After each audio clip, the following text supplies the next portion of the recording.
Right. What's up, guys, and welcome back. And what do you know it? Lo and behold, we are, as we're recording this, folks. I know by the time this comes out, you'll already seen it, but we're exactly 5 minutes away from the episode 0 of the Challenge 40 Battle of the Eras, which is about to kick off shortly here. It's a launch special, so for those who are then seeing this, you'll have already seen it. But for us, we have no idea what's happening. So keep everything in mind with that. And with that being said, that everything we're about to talk about is entirely pre-launch special. But with that in mind, we're a week away from the official premiere, and the Challenge 40 is almost here. So welcome back again. What are you feeling right now in terms of your emotions heading into this? Well, this morning I woke up and I saw the super trailer, which was fun. It was really exciting to see some of the other faces because there's 40 people there. And the first time around, a lot of people did not get any time on camera. This time around, we saw a few other faces. And it's looking like it will be pretty good. I have a lot of faith that this season will be more cutthroat and we'll have eliminations, whereas last season we went a whole last month without seeing a single person get eliminated. And I think that they learned from that mistake, and we're going to see a lot of people get eliminated this time around. And I'm excited for that. Did you see the social media clip floating around where they were showing all the photos from over the years hanging on the walls and stuff? Yeah, nice Easter egg that I saw was that they had a photo of Mike the Miz giving Brad a wedgie. If you paid close enough attention. I mean, that was a moment. That's a moment that lives on in Challenge infamy. So I can't blame them. Although I will say I did not see that clip. I thought you were talking about a different clip where they were showing their first cast photos. So they were showing CT his pictures on the Inferno. So I have not seen the Easter egg wall yet. I'm excited to find it because I love all those little hidden gems. Yeah, they had all the I think banners from every season to have ever happened so far, on the wall. I didn't catch if they had the banners for Champ Stars or All Stars or any spin-offs, but I saw all the flagships all on the wall, and they had photos of past moments and stuff hanging all over the place. So when it comes to milestones on a TV show, this is the one show where another man giving another guy a wedgie is celebrated, and we love him for it, Oh, yeah. Naturally, of course. I mean, Mike the Miz went from giving wedgies to giving wedgies. Camps versus Stars. So if you ever want to be a challenge host, I think that's a good place to start. Find Brad, give him a wedgie, and then you're on TV. I mean, yeah, he's on TV every week if you're a wrestling fan, too. So there you go. But, yeah, we're coming up on season 40, obviously, and we're here to kind of give our official breakdown and preview for most of this season. Now, from the top here, if you're looking for a very comprehensive background as to so and so's stats, you might hear a stat or two come up if it calls for it in the conversation, but this is merely more so just a kind of off the hip reaction to some of the eras, how we feel like the format was chosen, and if we feel like it was the right format chosen for this season. And we're gonna kind of give our sort of opinions of who we feel should have been included in certain eras, or if somebody was properly included, we'll leave them in. This is going to be a very relaxed, fun breakdown. And, for those that are going to be tuning in, we're just looking to give you guys, very much so the feeling of if you were sitting on the couch with us right now, just giving your off-the-hip reactions, essentially, is what this is. So, this is what we do best, right? It's just give off-the-hip reactions, apparently. Yeah, I mean, I prepared absolutely nothing for this, so... That's all I can do.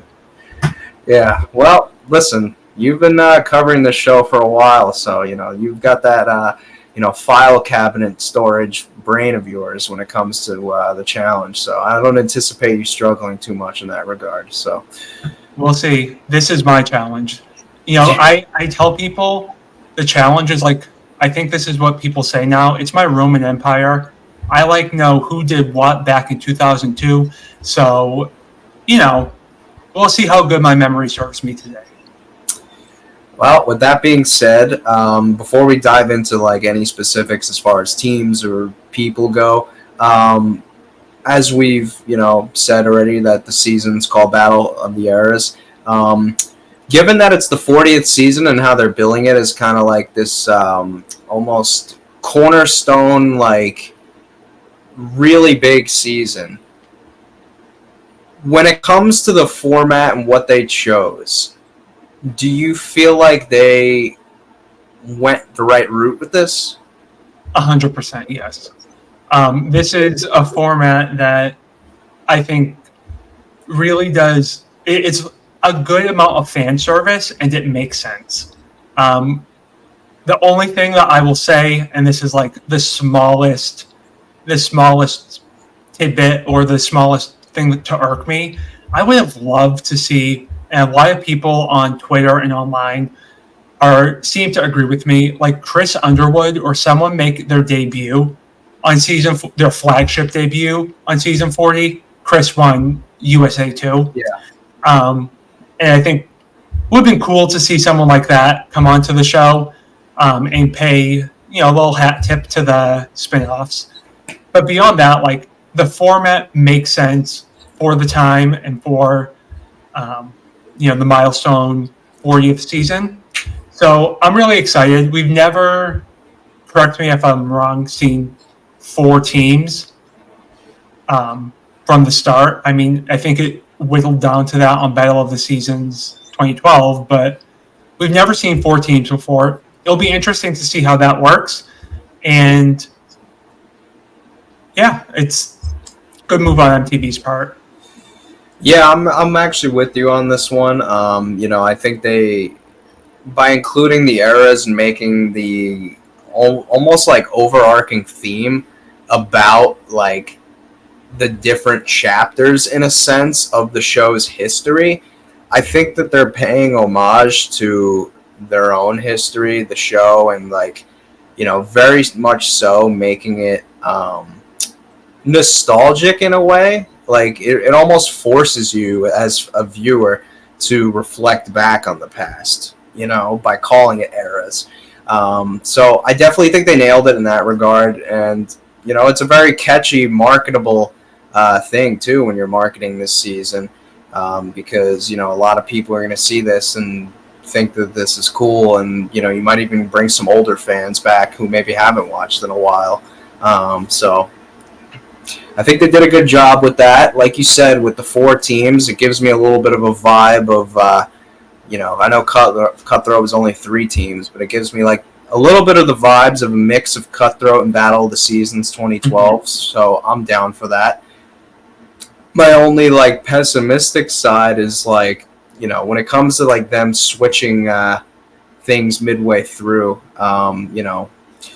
if and when we see this ultimately, the whole team thing kind of just be walloped away, I'm going to be a little disappointed, only because I would just love for them to stick to one format all the way through. You know what I mean? I just need something cohesive and easy to follow.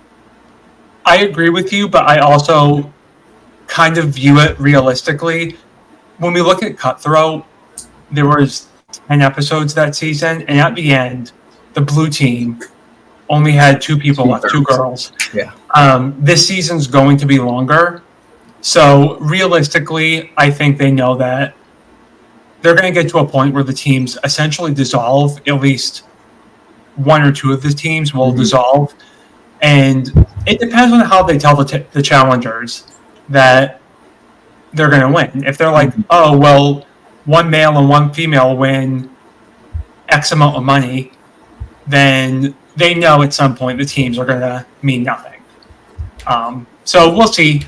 But I think realistically, if I was going into this season, I would know I'm not going to be with my team the whole time. Right. Wow, I just lost my train of thought. I actually was just about to say something. I'll come back to it if I think of it.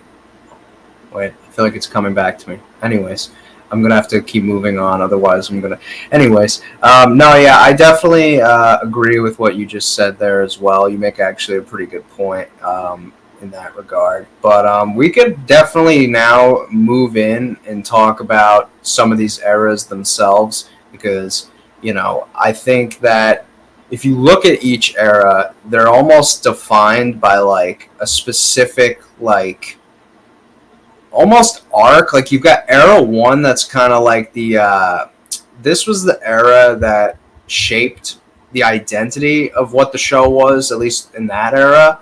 Of like it kind of started out as like a fun like camaraderie party esque like this is cool era.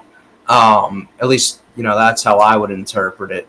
And then you've got like era two, which is like that's essentially the fresh meat era.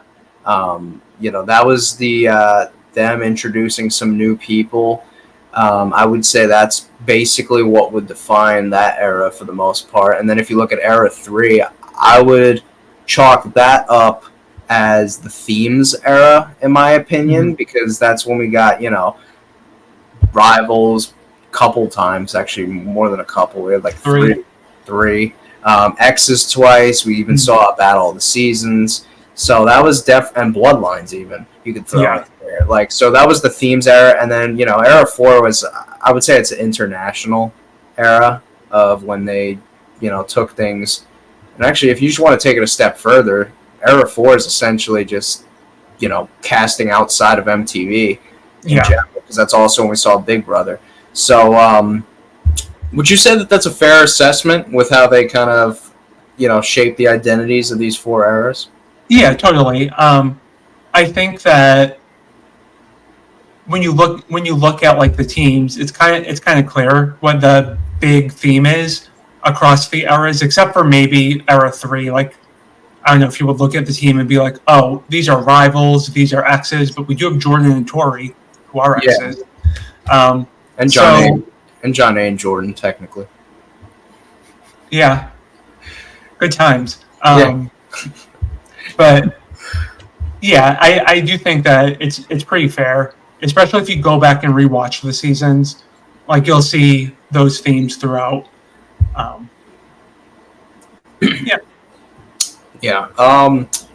Looking down the list, though, I do want to get into some of these cast members. When looking at era one, I feel like across the board on the guy side, I don't think you'll really find a complaint out of me. As far as CT's self-explanatory.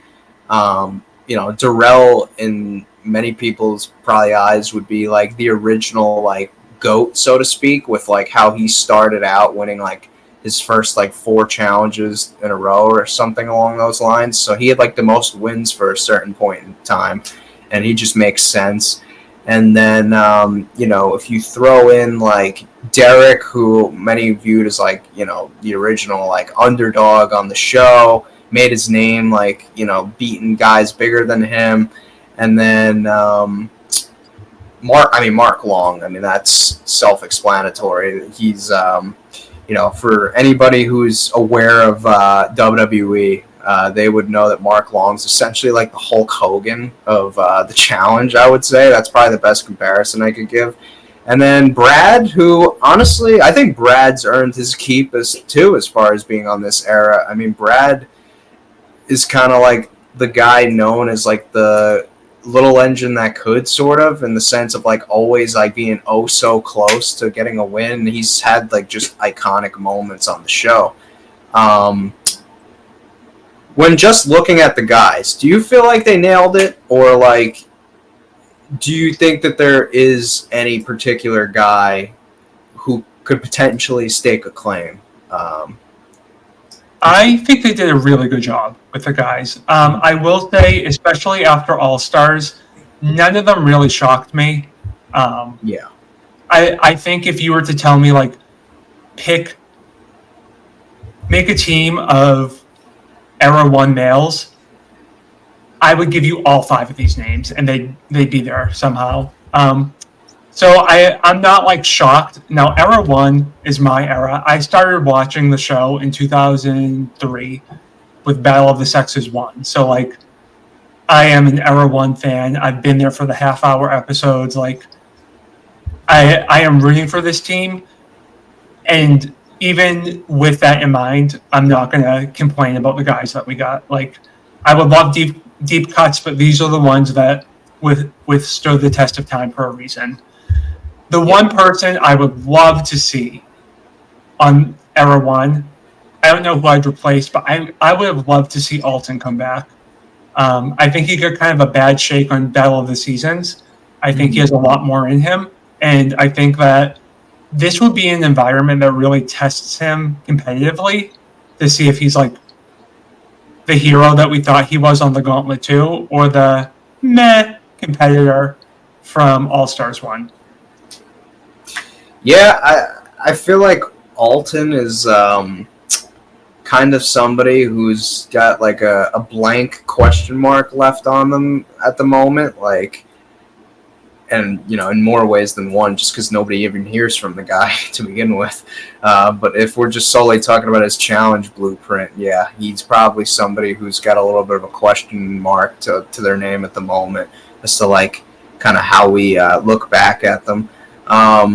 What about the women, though? I mean, there's no doubt about it that, like, you've got Jody and Rachel, who, those are the 2 female winners of both duels that we've seen. So, I mean, if you want to say that, and Rachel's just obviously, I think, earned her spot.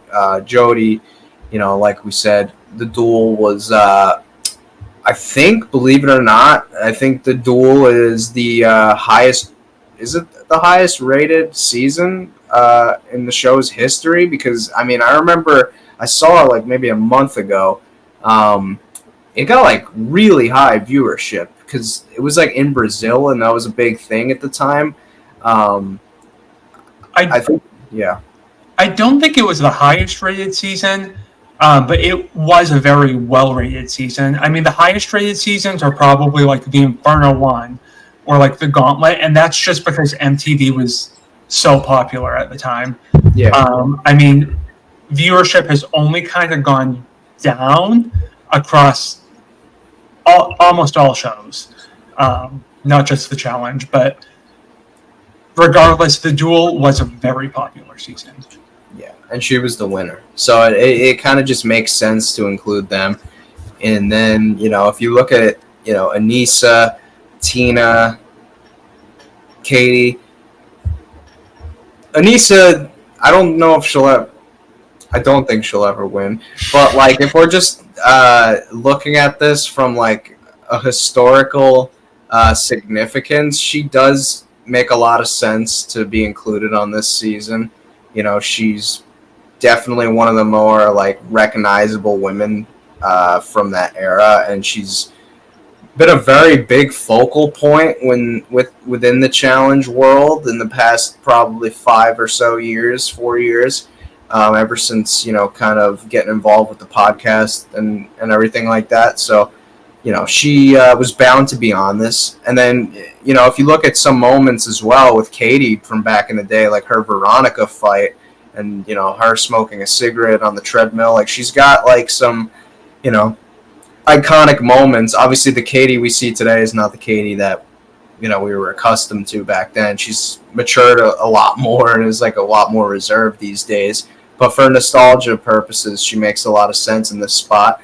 And Tina, who we all love, I mean, she's her moment with Beth on the duel is one of the more talked about kind of confrontations in the show's history.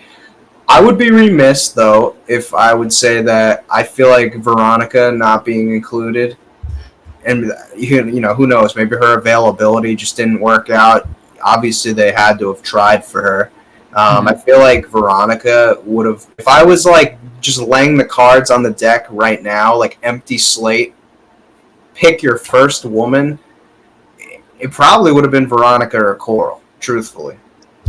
Oh, if I could have any Gen or Era 1 female, it's Coral. Yeah. Coral invented the show. I mean, Veronica did too, but like she's like the first vertebrae of the backbone that made this show. Like, she is pivotal. Um, Veronica, she's another vertebrae too. She is really a solid competitor, or a solid part of challenge history. I Looking at the women, I think in terms of strength and I mean also being icons, Rachel and Jody, they're no brainers. Tina, I will say, I like her a lot, and she's done better than expected on the more recent All Stars. So I'm not gonna like dismiss her, but she's one of the people that has never won on the team, Right. and it seems like her stride is most likely going to be in All Stars. And maybe this is an opinion that will get me like read for filth, but I would not have put Katie on this team. I just watched 2 All Star seasons, and she quit challenges on both of them, All Stars 1 and 2. And the older competitors are always going to be viewed as the underdogs because they're old. They're not really old, but they're older comparatively. And I just think that Katie is like what everyone would peg as the layup on the team. But we do know that there's an Era Invitational, and I think across a lot of the teams, we see some names and we're like, oh, well, they're getting rid of people early. These might be the easy targets. And I fear for Katie. I fear for Tina. Well, listen, I appreciate you taking that weight off my back, because now I don't have to feel as guilty for agreeing with your point. You pointed out about her quitting the challenges on All Stars 1 and 2. For me, and again, I'm not knocking anybody for maturing. Like, by all means, like, that's a great quality to have. She's seemingly has really found her foot. I mean, she's got a beautiful family. I mean, she does her decor thing. Like, she's got a great life for herself, and like, I'm obviously very happy for her. But it seems like when, like, and I'm just speaking like from an objective standpoint, like, don't rake me over the coals, people. Like, this is what just what she's showed us and said. She kind of like almost feels like she doesn't like show up and enjoy being at these shows anymore. Like, do you understand what I'm saying? Like, it kind of feels like she has like this air of like, I'm only here to get paid, which by all means she probably is, but like, what I mean? Like, I think she's always kind of been a person where she doesn't go into game mode until halfway through the season. I love Katie. I love her. Back in the day, she was always one of my favorites. I still love her. But I feel like she's also okay to go on a 2-week vacation, drink with her friends, have some food, sit by the beach. She's cool with it. And then once she realizes, oh, I could actually get this money, she starts to kick it into high gear. So maybe if this assessment is correct, then she might show up this season. Also, on All Stars 1 and 2, she was worried about her face. mm-hmm. And we know that, if something happens to your face, MTV might take care of you. Just ask Olivia. So maybe she's not worried anymore. Maybe she's like, you know what? MTV's got my face covered. I'll go face first into the wire. And if that Katie shows up, I'm all for it. Yeah, I mean, listen, devil's advocate side of me would have loved to have seen like a Julie Stouffer or a Beth included on this, because I mean, Julie's moment with the harness is literally, you could hang it in the lore. Like, it is just iconic. So her being included, I mean, imagine her and Veronica together, like, on the same team. That would be like stuff dreams are made of. I think everybody would co-sign on that one. So that would probably be my ideal. Like, I'm obviously happy for everybody, who's made it onto the show. get your money. Like, great to be included in this milestone season. You know, most of you are all great people. Like, good for you guys. But like, I'm solely speaking from just a fan investment standpoint and like what I would like to see on my television screen. And if you were to give me the option to include Julie and Veronica on Era 1, sign me up. Like, that would have been perfect. Yeah. Now, I'm going to look like a huge hypocrite here because if it was up to me, perfect realistic world, because I know Coral's not Yeah. signing that contract. Realistic but dandy world. I would get rid of Anissa. I would get rid of Katie. I would get rid of Tina. They can all do All-Stars. I give me Veronica, give me Julie, and this is where I look like a hypocrite. Give me Trishelle. She just won the Traitors. She's hot shit right now. You know, I know she might have quit a couple things in the past, but I don't think that. I think that she could be an interesting spin on this show. She's very relevant, especially with CT, who would be on her team. My only counterpoint to that, though, and it's a good choice, but do you feel like Trishelle falls more under the line of like real worlder or reality star rather than like challenger? Not that it matters, but like I look at her in the vein of like sort of just like a more of a real worlder than I do like a challenger, if that makes sense. Yeah. Well, I think that her claim to fame is the real world. If she goes on another reality show, they're going to call her Trishelle from the real world. I mean, Vegas was a huge season for the show. Right. It was very pivotal, and Trishelle was the talk of the town at the time. Like, CT went on the Traitors, he's CT from the Challenge. That's how you know him. Trishelle, you know her from the real world. But, I mean, more regardless, she did the Gauntlet, she did the Inferno. Battle of the Seasons. Battle of the Seasons, but she's Era 1. You know, she's through and through, that's her crew. Right. Well, we could move on to Era 2 now, and this is actually my era, believe it or not, folks. So we obviously know this era is kind of defined by fresh meat, and this is probably, I would argue, the most, because I think the biggest one, period, and we'll obviously get to it later on, is like Ashley is probably the biggest, like, just if we're talking like one person, Ashley's probably the one like biggest pushback from a lot of people of not being included. But if we're taking into account like a team as a whole, I feel like Era 2 is probably the most talked about, like top to bottom, in the sense of like where they could have went with certain things, especially on the guys' side. So I guess we'll start there. We'll talk about the guys. Banana's self-explanatory for many people. He's like the guy. He's the face of the show. Yeah. For many people. Hate him. You're delusional if you don't think he's getting that call. Yeah. They are getting him on the phone, begging him to do it, giving him money. So he's a no-brainer. Doesn't matter what your opinion is. MTV's going to call him. Mm-hmm. And then obviously Wes would have been a shoe-in, no-brainer. He's probably on my Mount Rushmore in this. If we're talking just males on the show, you know, I would have to really think about a fourth, but him, Bananas, and CT would probably be like my three shoe-ins if I'm making a Mount Rushmore. They obviously wanted Wes, and then he, you know, it was his choice. So there's nothing we could really do there. However, that's a perfect world. You know, and if we're calling a spade here, if, you know, circumstances weren't prohibiting these two from being on, Kenny and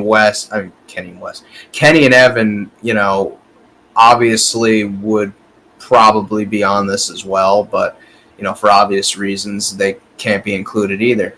So with those three taken out, you pretty much remove three of the biggest males to have debuted in this era, which left them kind of in limbo in a sense with like who you could choose from for the guys that would make a lot of sense.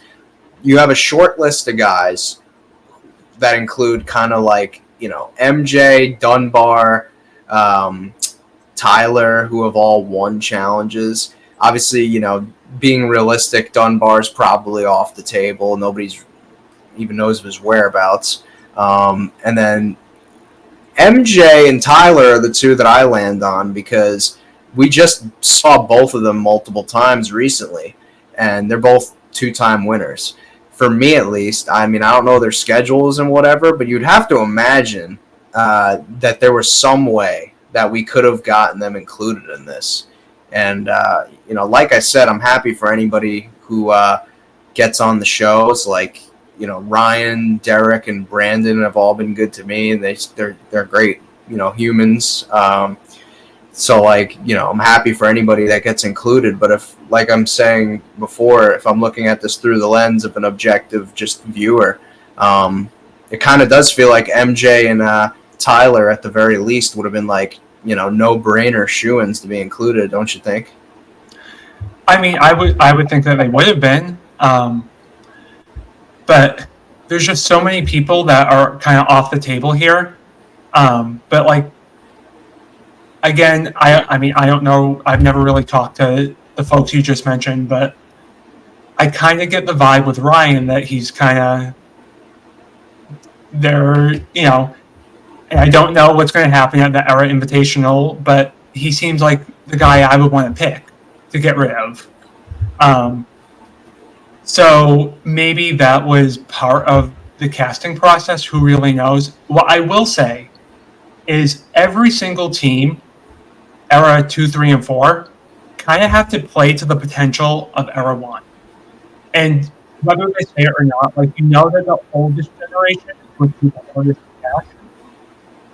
So the females on Gen 2 are so stacked that I think that they gave a little bit of a easier push with the males on Gen 2 to kind of make it so they're not an undefeatable team. Yeah. That's my theory. Nehemiah, I think, probably still, even in a world in which Kenny and Evan and Wes are all eligible, I still feel like Nehemiah would probably be the last male on that era. I feel like, that's obviously it's like tomatoes in that sense. But I feel like it probably would have been, I mean, I think Nehemiah should have been back on the show way sooner than this. I think he left in kind of a bad way, and then he came on All Stars and was great. He played the game, he was there for it. He's a student of the School of Wes, I think. So especially when Wes is not in the picture, Nehemiah kind of plays a game like Wes would play, and I think that's what we're going to see this season. So he is a solid choice. The other, besides Bananas and Nehemiah, Derek, Brandon, Ryan seem a little odd to me. I didn't think about this before, with the guys necessarily. I said that the era was defined, by the fresh meat slogan. But now that I really think about it, I think that they chose Brandon and Ryan so they had male representation from both fresh meats. Because if you really think about it, if they just went the champ route, right, let's just say, right, and just put MJ and Tyler on it, let's just say, and then maybe remove them too, and then, if they wanted to keep one person maybe to round out that cast, you could have went Ryan or Brandon potentially, or Derek, whatever. I think they wanted representation from the guy side of both fresh meats, if you think about it, because, obviously, you could have gone Big Easy potentially, which, listen, I'm going to say it. I would have rather Big Easy than Ryan. Listen, I'm not, this is nothing against Ryan. This is nothing to do about competitiveness. This is all to do with the fact that if we're just talking about significance in the franchise and historical moments, you could tell the history of this show without talking about Ryan. You can't without talking about Big Easy. That's all I'm going to say. I will not argue that point. I'm gonna say. For good or for bad, I think that Big Easy is part of challenge history. Absolutely. So why And he was not? an alternate. He was an alternate Yeah. on location for this. Could you they passed up the opportunity to call back to one of the biggest what ifs ever with the Gauntlet 3, right? And we would have had this moment again where a team had to debate, what do we do with our Big Easy problem? It's a will they, won't they? And you mean to tell me production wouldn't have had a field day on every episode milking that clip footage of the flashback to him on the Gauntlet 3? Like, you would have had that, and you would have been reuniting Laurel and Big Easy on screen for the first time since Cutthroat. This is it's wild to me that they did not think somebody I would love to be a fly on the wall in that production meeting when they're casting this cast, and then something didn't click mentally where they thought, wow, don't you think we would have a lot of narrative threads here by putting Big Easy as our fresh meat one guy representative? That's all I'm gonna say. But Yeah. I mean, I see your points. I can't argue with you. I think it would have been funny. And it definitely would have been a challenge for the women to deal with having Big Easy on the team, because a few of them have had not very nice experiences with him. Laurel on Cutthroat, Cara Maria on Battle of the Seasons, yeah. Kellyanne on All Stars 1 in the Oh final. yeah, I forgot about that. Yeah.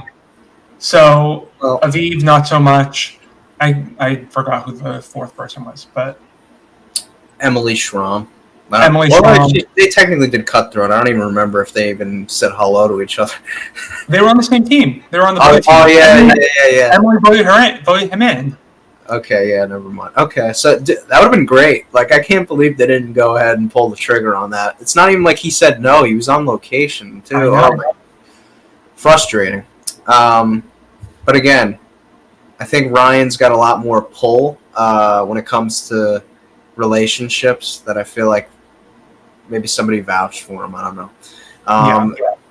But if we look at the Fresh Me Too representative, Brandon, he's obviously done.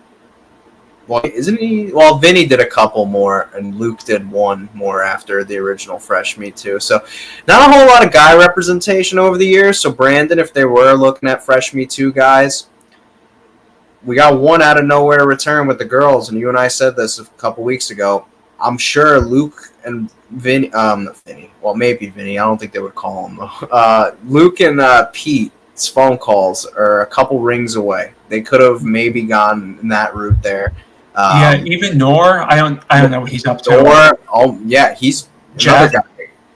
Jeff, I mean, I wonder with that, because I'm with you. I think they wanted to have a Fresh Me Too male. It's just hard to. They played. It's like the ones that we saw on the show after Fresh Meat 2 weren't like the star males necessarily from Fresh Meat 2. Right. I mean, Pete had star-making potential. It just never came to fruition because he didn't appear again. And then, I mean, Luke was never going to be like your star, but he proved to be a little bit of a, frisky little underrated competitor that I would have popped to see return if I'm just scrolling down Twitter on spoiler day and then gamers like Luke Wolf freshman, like I would have lost it. I can't speak for everybody else. Maybe I'm in the minority, but that would have been one out of one. Probably, yeah. That's all it takes sometimes. The girls, don't want to spend a whole lot of time because I think they nailed for the most part. I mean, Cara and Laurel, self-explanatory. I think Emily, regardless of people's opinions of her, she's arguably the most, outside of Laurel, possibly physically impressive. It makes a lot of sense. And then you've got two more girl spots, which I love Kellyanne. One of my favorite cast members, female-wise. Like, on the show to ever appear. I'm very happy that she got included. She'll be somebody who, anytime she's included on a cast, I'll never be upset about. So I don't have an issue with that. And Aviv's obviously a winner. I mean, she won the first Fresh Meat one, so out of nowhere return. I like those. I think a lot of people, if Evelyn was willing to come back, she would have been put on this. We know that she's not. Paula, I would have to imagine, same deal there. And then obviously we know the whole Camilla situation. She likely would have been included, but she doesn't deserve to be. So that's that's where we kind of stand as far as that goes. Yeah, the only other winner from Era 2 that I can think of that Sarah. Sarah Rice. I was going to say Sarah. So we have a few other winners that we could talk about. Carly. That's a stacked girl era. Well, Carly was on location, wasn't she? She was on location. Yeah. And Janelle. Right, yeah. Janelle would have been... I mean, she's not coming back, at least not right away after All-Stars 4, so... Yeah. What can you do? That was a stacked women's era. Like, you could have gone so many different ways with there. I forgot. Rachel Moyle from Real World Austin. That should have been the girl. Yeah, I'm sorry. I will forever take to my grave, like, if Teresa was eligible. Anyways, I digress. But, I mean, I think that this female cast, these females are, like, as stacked can be. Like, yeah, they did a really good job with them. I will say this: I'm putting my tinfoil hat on for a second. I think Aviv is going to get like the born again rookie edit. Yeah, I think she's going to do a lot better than people anticipate. Mm-hmm. Like I think she's going to like skate through this like little era thing at the beginning, the era invitational. She could make it all the way to the final. Like. I feel like they like to have rookies make it to the final, and I feel like she might have a little angel on her side that helps her coast through the game. Yeah. But that's just a conspiracy theory. He works in production, guys. Don't listen to him. Yeah. I mean, if you look at the purge at the beginning of Dirty 30, 0 rookies were purged. You would think Derrick Henry would get purged. He doesn't. You would think someone would be trying to get ammo out. Nope. Brittany makes it through. So I think that Aviv could be getting that energy coming into this season. Listen, you could be onto something. Era 3. This is the themes era, I would like to call it. I said this to somebody the other day. I want to know your thoughts about this. When looking at this era, I don't know why I can't quite shake the feeling. Is it just me? Or does it feel like Leroy and John A are almost like outdated in this era? Like, I don't really know what to describe. Maybe especially in Leroy's case. Like, for whatever reason, he just doesn't really feel like, and somewhat John A, like, they don't really feel like, in my opinion, like they are part of like this era based on like the qualifications of what the numerically speaking they said season 21 to 30, but like in terms of vibe they don't really feel like they debuted around the same time as the rest of these people. Yeah, well, they debuted in the beginning half, and I think a huge component of this era is Are You the One cast members and just kind of like interacting with them.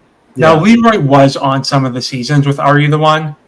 He was on X's 2, he was on Bloodlines, and he was on Rivals 3. But Bloodlines and Rivals 3 really weren't great showings for him, so like people just kind of forget that. X's, I mean, he was there, so was John A. But I think the Are You the One representation didn't like it just didn't mesh in the same way that like Tony, or obviously Devin and Tori, or Jordan interacted with the Are You the One editions. So they do feel like they are cast members from an older time period. Well, I mean, the elephant in the room here would be that Ashley is the biggest omission, debatably, on the entire cast. But and I can't quite shake this feeling. And again, nothing against anybody. I'm glad that everybody's got their spot on the cast. And this isn't this person's fault. I would accept the call too if I got it. I can't quite shake the feeling that production had, what, 7, 8, 9 years after Rivals 3 to cast Avery and to, like, build her up and, like, give the fans a reason to, like, get behind her and care about her, but they chose to lose her number. But then once we get to a milestone season where we're bringing people on who have had these, like, big moments over the years, and we've got to watch them grow up in some cases on our screens and just become parts of our, viewing experience, they decide to cast her on this. It almost feels like such a backwards logic when it came to that casting. Like, you had so many opportunities over the years to get us invested in Avery. On, like, a season like Invasion, she would have fit like a glove, right? If you wanted to put her on, like, hell, even like Total Madness, like Double Agents, like during the COVID time period when they were bringing people back, like Therese, like, it would have been such a perfect time to have re-debuted or just brought her back during those seasons. But to bring, I know we saw her on All Stars, but a lot of people that are watching this, maybe they didn't see All Stars, right? So it just feels like a weird casting choice to like lose her number all those years, but then put her on season 40, which is like your big season. You know what I mean? Yeah, I have seen this narrative online as well. I don't know why people all of a sudden have kind of like turned their back on the Avery return. I'm a fan of it. I'm not mad at it. So I'm not. I do agree. It's a little weird. It's a little weird that they had all these opportunities to bring her back, and this is the time that they chose to bring her back. But maybe they saw potential in All Stars, and they decided now we reinvest. But also, maybe they didn't see potential in All Stars, and they thought, well, we have to purge someone right away. So, why not get the chick that no one's attached to, just get rid of her? But that, again, conspiracy theory. I don't know if she's going to make it through the Era Invitational. Well, listen, there could be the case they wanted a little bit of a campy, cute little Portland reunion with her, Nia, and Jordan, and I'm all for the nostalgia in that regard. Like, good for them for putting that thing together. Where do you sit as far as, like, I think if, nothing against Avery, but I think if you were to ask most people, she would probably be the first person that you would replace with Ashley. With all due respect.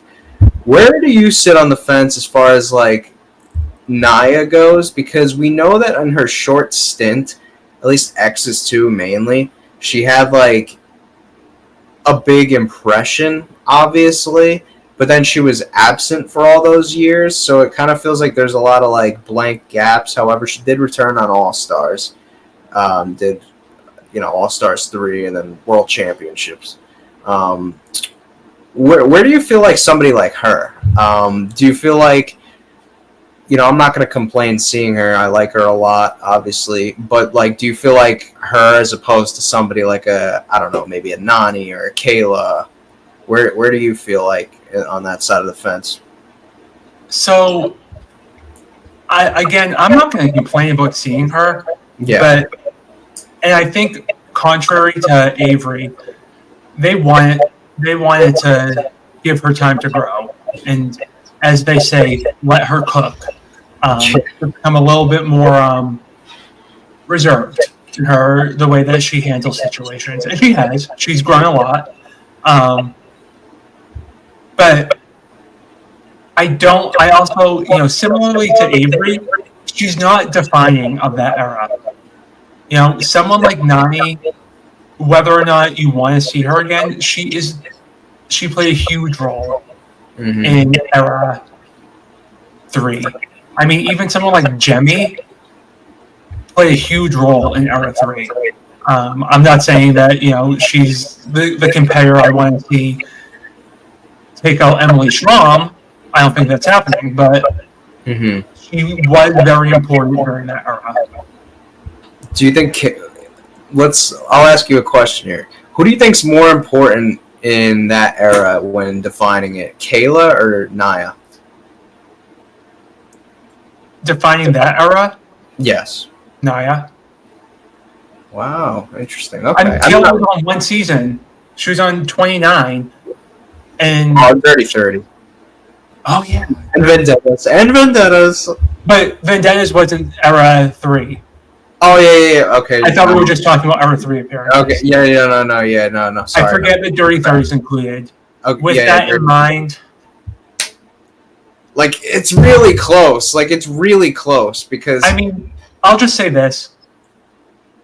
Does it really matter? If we saw All Stars 3, Kayla just copies all of Nia's work.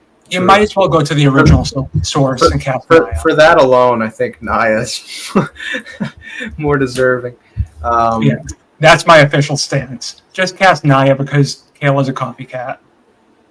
I'm going to actually make a take that I don't know if this is a popular take or not, because I saw her name, like, not as much as Nani or Ashley's name, but I saw her name kind of floated around as like a slight snub. I'm going to say it, folks. I don't feel like this person is that much of a snub, to be completely honest with you. And I feel like they're honestly a little bit overrated in terms of their, like, significance to this era. Like, definitely plays a big-ish part, but I feel like looking back,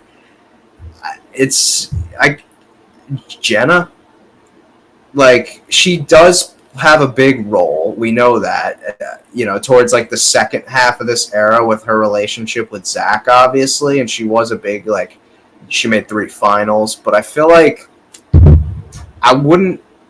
Okay, so let me put it to you like this. She has a bigger imprint than somebody like Avery, right? But, like, I wouldn't take Jenna over Amanda.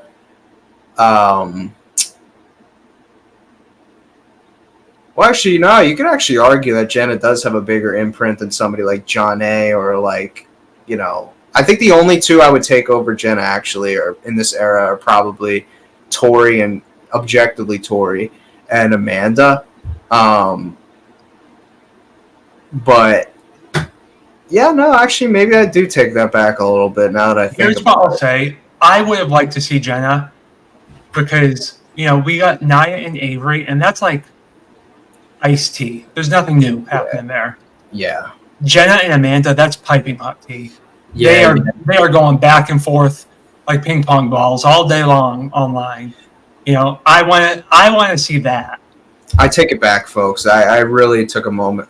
Like, I was confusing, like, competitor rating and, like, just defining era. I do take that back, folks. I definitely think that Jenna actually does define a good part of that era and would actually have a narrative thread there going on with, Amanda. So I do take that back. Apologies.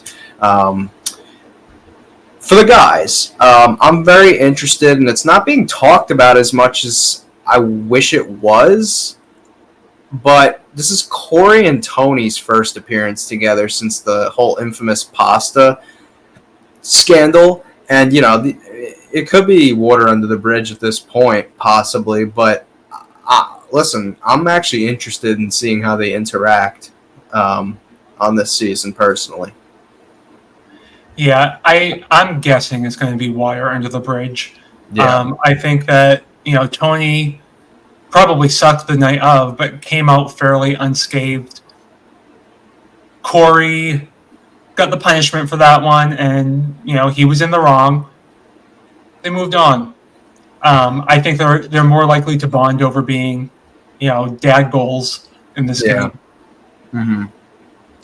Do you think, there's a couple guys, you can make the argument like Zach and Hunter potentially being, because, Hunter got his money stolen from him, so that's like a big moment, obviously. If Ashley was there, that would make a lot more sense for Hunter's inclusion.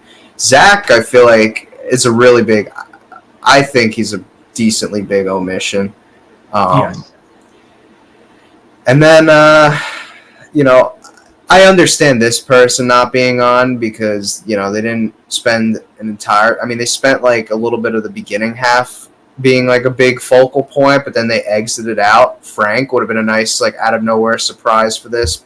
You know, he had the whole rookie revolution thing going on Battle of the Seasons. He would have been cool to see. Do you feel like, if I were to ask you right now, Devin or Zach, who do you think? Well, I'm going to say Zach only because we saw Devin more recently. Right. But I'm also not oblivious to the fact that we just saw Devin come in as a champion on Battle for New Champions, or whatever that season was. It doesn't really matter. And he's going to get the call. Like, yeah. If you're assembling this team, I probably put both of them on there. So I think I would go with. I understand why Devin's on. However, I would argue Devin's impact on the show itself, in terms of things he's done, has actually occurred during the time in which Era 4 seasons happened, whereas Zach's impacts have happened before that. So that's why I'm like, if I was, you know, obviously given the choice, I would. But I guess that's not really how the rules work. It's kind of just based on when you debuted. So, like, technically, Devin would have debuted on Rivals 3. You know, he made the final on Rivals 3, technically, but, like, I think most would agree his impacts, significant impacts, started to come from, like, Vendettas onwards. But that's neither here nor there, because now we can talk about everybody's favorite era, definitively, which is Era 4. You know, we know this as the era in which Big Brother, the UK, and so on and so forth. Every show, Germany's got, you know, 11 Toes, Got Talent. Any show that you could think of has got, you know, taken a look at during this era, essentially. I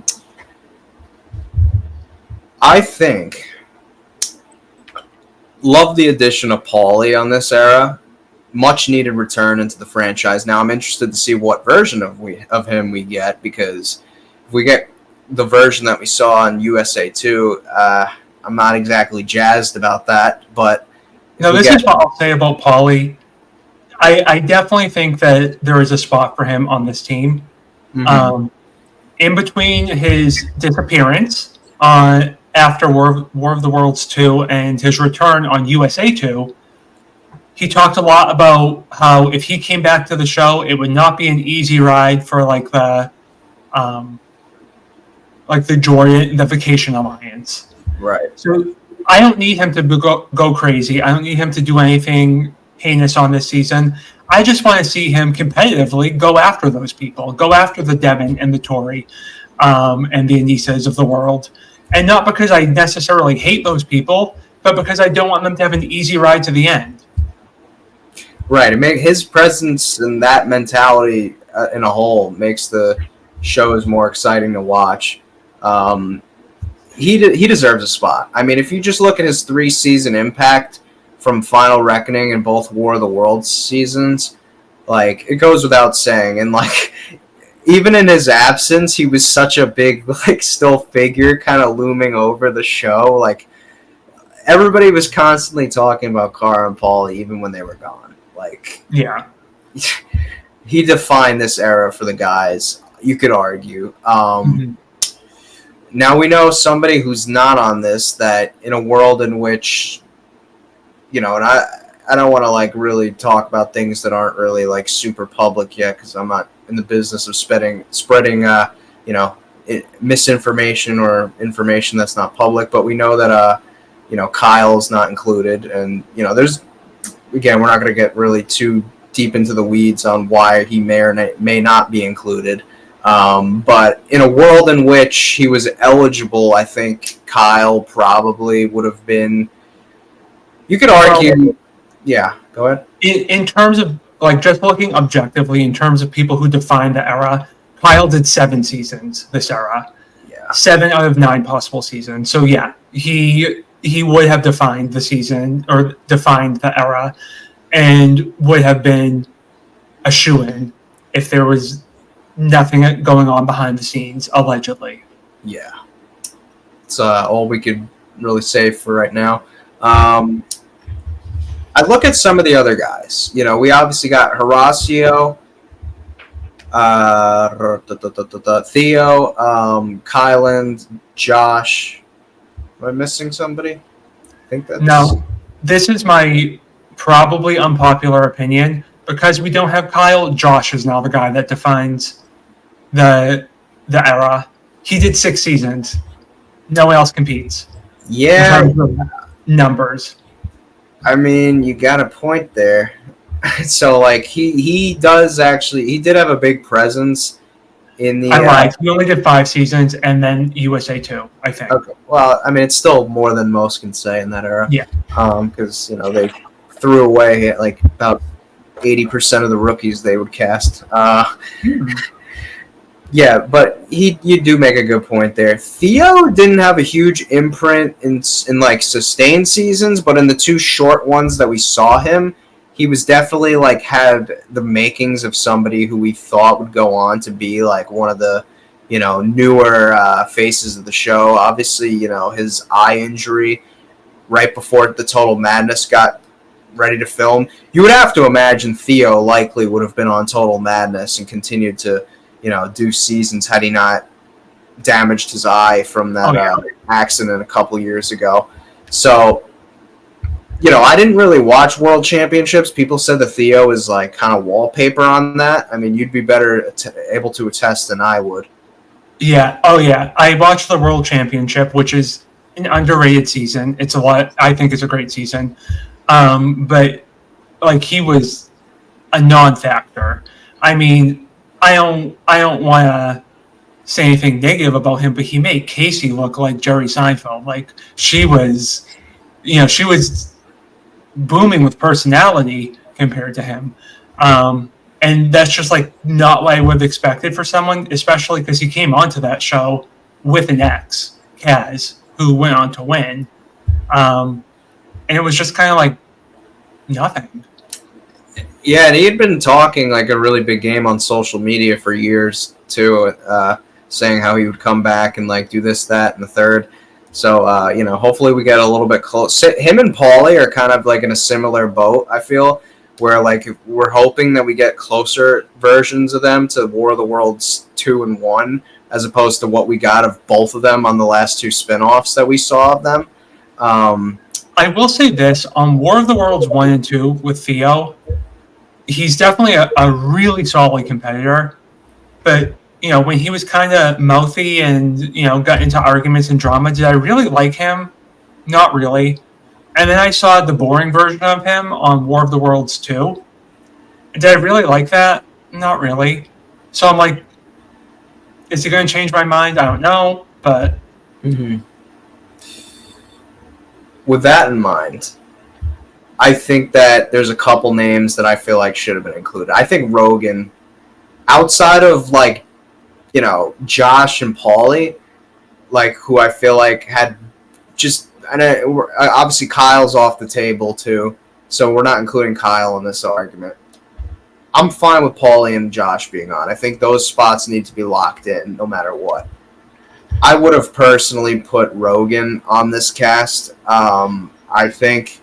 I think there was a lot of potential there that, you know, we didn't get to further continue to see. Like he had become kind of in his own, he became his own man, like on Total Madness, like right after War of the Worlds 2, like he was becoming like one of the bigger new villains, I feel like, on the show, that was easy to hate and root against. And like, I'm actually a little disappointed that we didn't get to see him on this.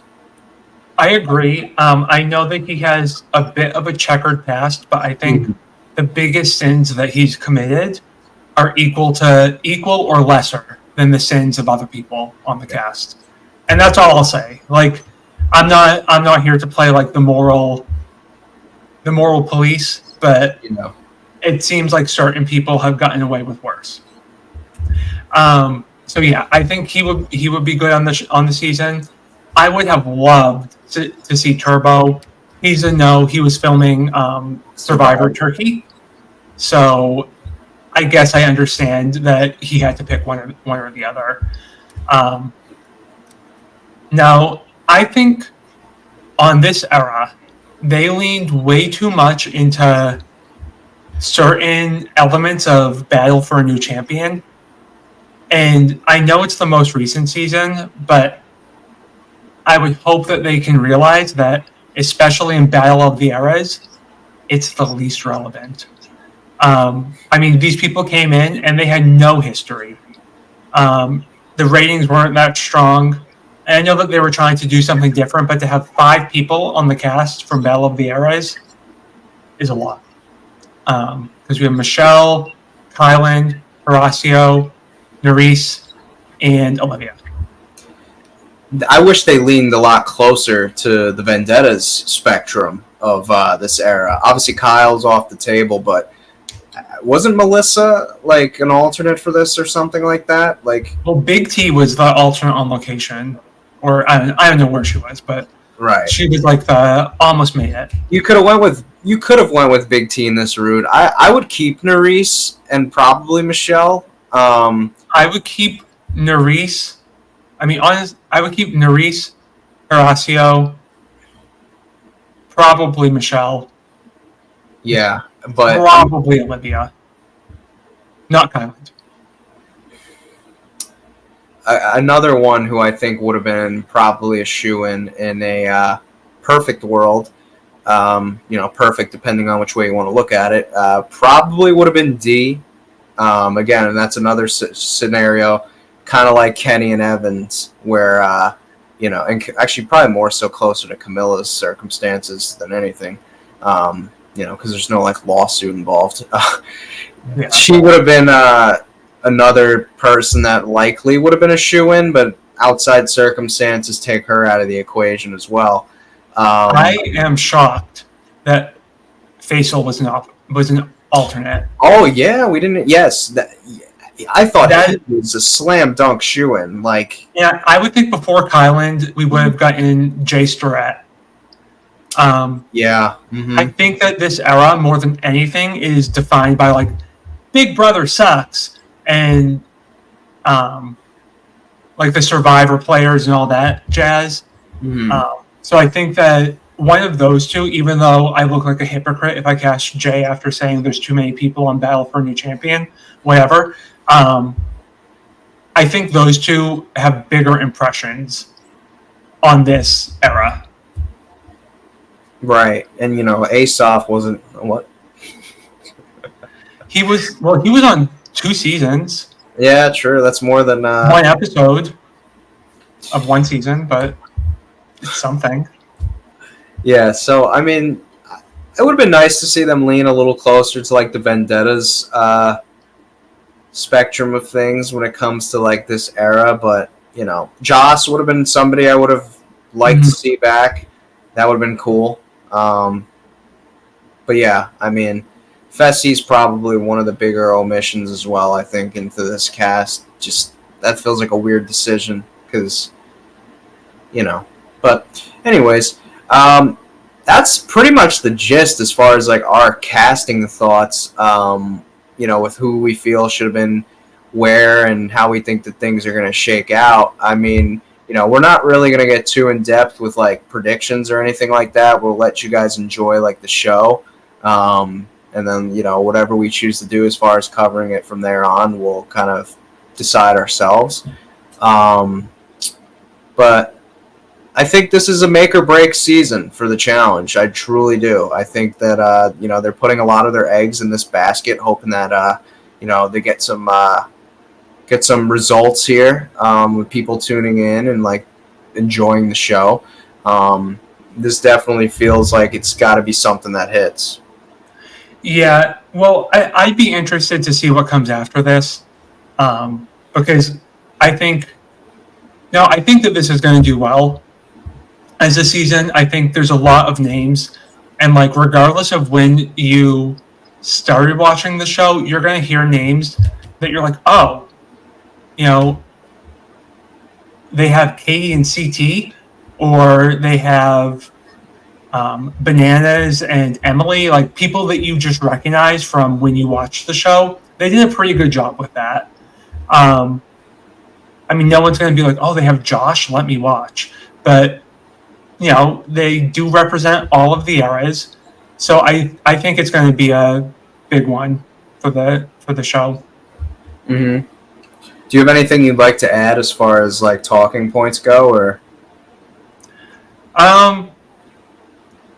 Not really. I mean, I just, yeah, I think that, this is the cast. This is what we got. And love it or hate it, it's what we're going to keep getting. Listen, this is him and I's bread and butter. Is more so dissecting cast. Like, I wouldn't really. I mean, you can speak for yourself. I don't like. I like analyzing the game. Don't get me wrong, but where I see fit, obviously. But my bread and butter is definitely like the revisionist discussions and like the social discussions and how I feel like social dynamics shape really more so than anything. That's kind of like where my bread and butter lies. You can speak for yourself, but. I know this is supposed to be like America's fifth sport or whatever. I don't really care. Like I said, I started watching Era One. I'm a fan of reality TV. Like, that's just what it is. I'm not like a sports-minded person. So I like to infuse the competition with the relationship drama and the fights. And, that's why I like the challenge. So I don't want to just like sit here and talk about like, oh, Cara Maria has the most elimination wins. Like, that's impressive. Nothing, I'm not going to take anything away from her, but that's not the thing about her that is most interesting to me right now. My fandom's definitely changed like over the course of like the last few years. Like when I was in high school, I liked the sport element more, but I guess that like makes sense. But then like once I like probably started podcasting the show and like talking to these folks, I became more of the social, like way more into the social aspect of the thing. So yeah. I mean, I used to think that this was a hardcore sport, and then I watched Double Agents, and they had that drone challenge. I'm like, this is not a sport. This is not real. Like, none of this matters in the world. And then all credibility was lost with that one drone challenge. That was rock bottom. I mean, it was COVID. They had to isolate, and they went where no one else was going to go. In the cave? In the cave, yeah. Well, listen, folks, that's about probably as much coverage as you're going to get out of us for tonight. It's about 9 p.m. on the East Coast where I'm at, so this thing's either probably about 20 minutes left of it. This launch special, if you guys are, well, you would have already seen. Hour. Oh, okay, so it's over. There it's you over. Go. It's over. The whole thing. Yeah. So I might check this thing out when I get the time, maybe tomorrow or something, and have some more thoughts. But you guys would have already seen it by now, by the time this comes out, because I think I'm going to upload this tomorrow. So, give us some love in the comments, Twitter, wherever you guys may, interact with us. And we'll keep you guys posted as far as, like, potential coverage in the future goes with talking about this season. But, yeah, I mean... Yeah, pretty much just enjoy yourselves, guys. Like, this is an exciting time period to be a challenge fan, so definitely, soak it in. We waited a long time for this. Not only, in the off season for this to premiere, but just 40 seasons. It's a reason to be excited. It's a big deal. Not many shows make it to 40 seasons, so. Yeah, I ain't sit through Ride or Dies for nothing. I didn't sit through, like, half of Battle of the New Champion to get to this point, so. Yeah. And where's Emmanuel? He won. He's the champion. He's gone. Yeah, I mean, I try to reason with that one, but I mean, you're not going to hear me necessarily complain about not seeing him, but like the optics kind of do tell you, like, yeah, you probably should be here. I mean, but it cheapens that victory even further. It's almost like they want you to forget it even happened. I mean, maybe. Anyways. Yeah. Anyways, guys, thank you guys for tuning in again, and till next time, thank you guys. See you later. See ya.